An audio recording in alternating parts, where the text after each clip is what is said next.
Hidup akan terasa susah ketika kita tidak pernah mensyukuri apa yang kita miliki.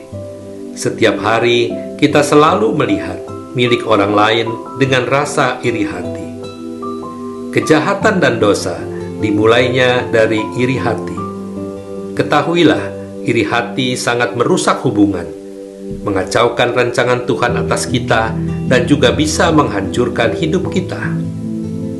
Ensiklopedia mendefinisikan iri hati sebagai suatu emosi, yaitu perasaan tidak puas atau rasa ingin terhadap kelebihan orang lain seperti harta, posisi, prestasi, perhatian, kekuasaan, kebahagiaan, dan sebagainya. Tetapi Alkitab menyatakan iri hati bukan sekedar suatu emosi negatif, melainkan dosa.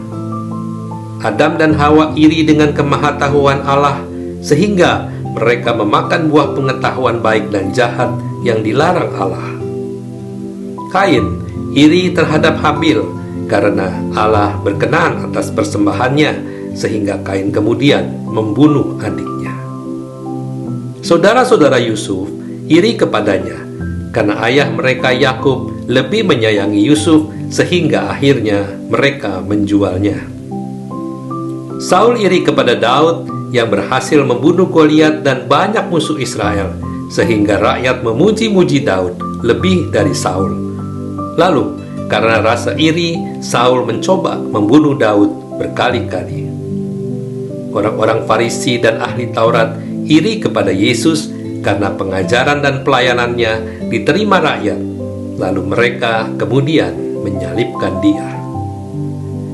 Ketika kita mendengar dan melihat orang lain lebih baik dari kita, jangan kita komplain, apalagi protes, sebab segala yang terjadi dalam hidup ini adalah seizin Tuhan.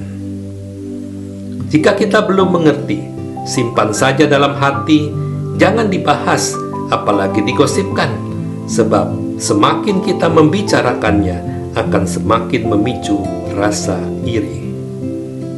Dalam bekerja, berbisnis, termasuk melayani Tuhan, seringkali kita melihat terjadi percepatan. Ada orang yang belum lama kerja sudah naik jabatan. Ada orang yang berbisnis tiba-tiba menjadi kaya raya. Dan ada juga pelayan Tuhan di gereja yang datang belakangan tiba-tiba lebih diberi kesempatan. Semua itu haknya Tuhan. Kita tidak boleh komplain, protes, apalagi iri hati. Jagalah hati kita dengan segala kewaspadaan, sebab perasaan iri hati itu tersembunyi dan sangat berbahaya bagi kesehatan dan hidup kita. Karena iri hati dan dengki dapat berkembang menjadi dendam dan sakit hati. Ketahuilah, sebagian besar penyakit bisa terjadi karena sakit hati yang terpendam. Oleh sebab itu, mari uji hati kita agar terbebas dari iri hati. Pada akhirnya jabatan dan harta, semuanya akan sia-sia. Untuk apa kita iri hati pada kesia-siaan?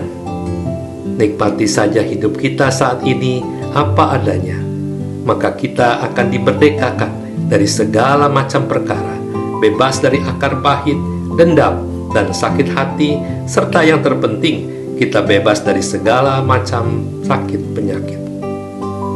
Iri hati adalah salah satu perbuatan daging seperti yang tertulis dalam Galatia 5 ayat 19-21. Dan barang siapa melakukan hal-hal yang demikian, ia tidak akan mendapat bagian dalam kerajaan Allah. Saudara, stop ngurusin perkara yang sia-sia.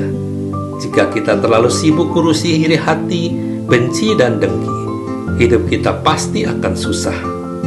Mari bawa hati dan pikiran kita kepada hal-hal yang bersih dan kudus. Maka damai sejahtera dan sukacita Allah akan memenuhi hati.